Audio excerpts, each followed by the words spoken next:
Hello everyone, আসসালামু আলাইকুম। মাহফুজ একাডেমিতে আপনাদেরকে স্বাগতম। আজকে আমরা হিসাব বিজ্ঞানের পরিচিতি নিয়ে আমরা আজকে আলোচনা করব। প্রথমত আমরা শুরু করতে পারি হিসাব বিজ্ঞান কী এবং হিসাব বিজ্ঞানের উৎপত্তি কোথায়। হিসাব বিজ্ঞানের সাধারণ কিছু বেসিক নলেজ নিয়ে আপনাদের সামনে উপস্থাপনা করব। চলুন শুরু করা যাক। হিসাব বিজ্ঞান কি?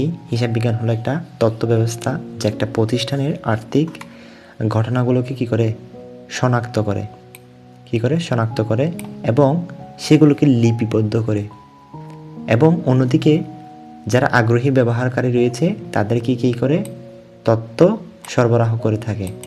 তাহলে কী কী হতে পারে? হিসাব বিজ্ঞানটা আমরা যদি গুছিয়ে বলতে পারি যে হিসাব বিজ্ঞানটা কী। হিসাব বিজ্ঞান হচ্ছে একটা, যদি কেউ আমাদেরকে জিজ্ঞেস করে হিসাব বিজ্ঞানটা কী, তাহলে আমরা কি বলবো তাকে?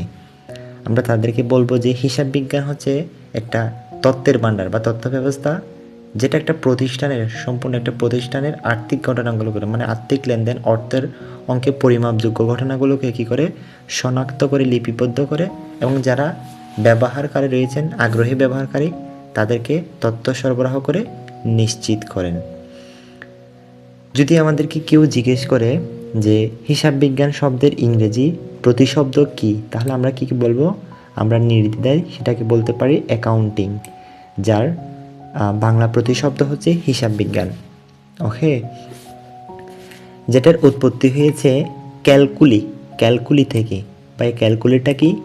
ক্যালকুলি মানে হচ্ছে গণনা করবে, ক্যালকুলেট, আমরা ক্যালকুলেট বলি না, সেরকম ক্যালকুলি থেকে ক্যালকুলেট যেমন উৎপত্তি হয়েছে, তেমনি ক্যালকুলি শব্দের অর্থ হচ্ছে গণনা করা। অন্যদিকে আমরা বলতে পারি এই হিসাব বিজ্ঞানের আয়না। আমরা যেমন ধর আয়না দেখি না, তো তেমন তদ্রূপ একটা হিসাব বিজ্ঞানকেও কি বলা হয়? ব্যবসায়ের আয়না বলা হয়। তোমরা যখন কোনো একটা কিছু ব্যবসা করতে যাবা, তখন কিন্তু দেখবা সেখানের মধ্যে আর্থিক লেনদেন হয়। তো আর্থিক কোনো কাঠামো ছাড়া কিন্তু ব্যবসা কিন্তু সম্পন্ন হতে পারবে না। সেজন্য বলা হয়েছে যে হিসাব বিজ্ঞানকে কি বলা হয়? ব্যবসায়ের আয়না বলা হয়ে থাকে। অন্যদিকে হিসাব বিজ্ঞানের মূল রচয়িতাকে বলতো? হিসাব বিজ্ঞানের মূল রচয়িতা হচ্ছে লুকা পেসিউলি। সে আবার কে? লুকা পেসিউলি হচ্ছেন একজন আধুনিক হিসাব বিজ্ঞানের জনক। তিনি কে? তিনি হচ্ছেন একজন আধুনিক হিসাব বিজ্ঞানের জনক। আমাদেরকে যদি বলা হয়, আচ্ছা সেটা তো বুঝলাম যে লুকা পেসিউলি আধুনিক হিসাব বিজ্ঞানের জনক। আচ্ছা ঠিক আছে, তিনি কোন দেশে ছিলেন? ইতালিতে। তিনি ইতালিয়ান কি ছিলেন? একজন গণিতবিদ ছিলেন। তিনি কি ছিলেন? গণিতবিদ। আমাদেরকে যদি বলা হয় তিনি কোন বিদ ছিলেন? রসায়নবিদ না গণিতবিদ না অর্থনীতিবিদ? তাহলে আমরা এমসিকিউর মধ্যে আমরা বলতে পারি যে কি তিনি একজন গণিতবিদ ছিলেন।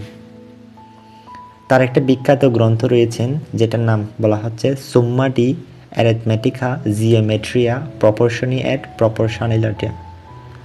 আমরা আবার বলি সুম্মা ডি অ্যারিথমেটিকা জিওমেট্রিয়া প্রপরশনি এট প্রপরশনালিটি।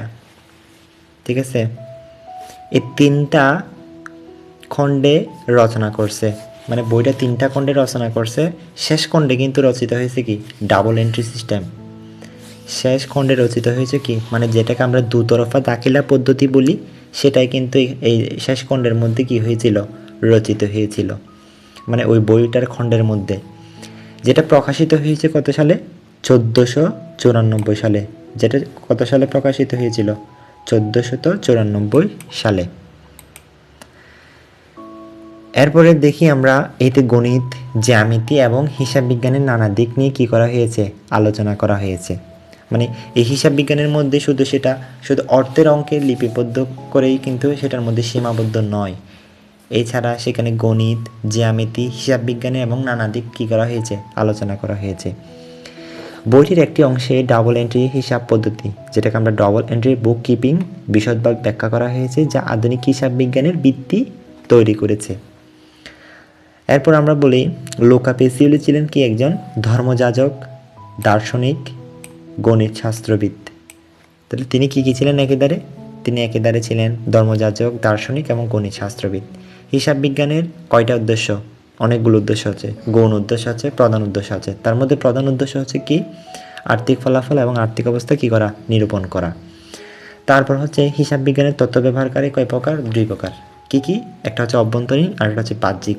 অভ্যন্তরীণ হচ্ছে ভিতরের ব্যবহারকারী, বাহ্যিক হচ্ছে বাইরের ব্যবহারকারী। তাহলে অভ্যন্তরীণ হচ্ছে মালিক এবং ব্যবস্থাপক কর্তৃপক্ষরা, মানে মালিক পক্ষরা, আর বাহ্যিক পক্ষ হচ্ছে যারা ঋণ দিবে, সরকার, পাওনাদার, কর্মচারী, এগুলো হচ্ছে কি বাহ্যিক ব্যবহারকারী। ঠিক আছে। অন্য একটা জিনিস আমরা আইডেন্টিফাই করি যে প্রাচীনকালে মানুষ হিসাব সংরক্ষণ করতে কোথায়? গাছের গায়ে, গুহায় বা পাথরে চিহ্ন দিয়ে। উৎপাদিত ফসলের হিসাব রাখা হতো গড়ে দাগ কেটে এবং রশিতে গিট দিয়ে। বর্তমান হিসাব বিজ্ঞানের দুতরফা দাখিলা বিদ্যুতি পদ্ধতিতে কী করা হয়? অনুসরণ করে তৈরি করা হয়। সো এতটুকুই ছিল আজকের ক্লাসের মূল বিষয়বস্তু। আগামী ক্লাসে ইনশাল্লাহ আরও বিস্তারিত তুলে ধরা হবে যে পরবর্তী হিসাব বিজ্ঞানের পরিচিতিতে টুর মধ্যে যে লোকা পেসিওলির জন্মসাল, আর্থিক উদ্দেশ্য, গৌণ উদ্দেশ্য, মুখ্য উদ্দেশ্য সবগুলাই কিন্তু সেখানে তুলে ধরা হবে। ঠিক আছে। এগুলো যেগুলো আমি তৈরি করেছি সেগুলো হচ্ছে কিন্তু সবগুলো মেন বইয়ের কিন্তু টপিক আকারে তোমাদের জন্য আমি এখানে নোট করে উপস্থাপন করছি। ইনশাল্লাহ এগুলো থেকেই পড়লে তোমরা পরীক্ষা ইনশাল্লাহ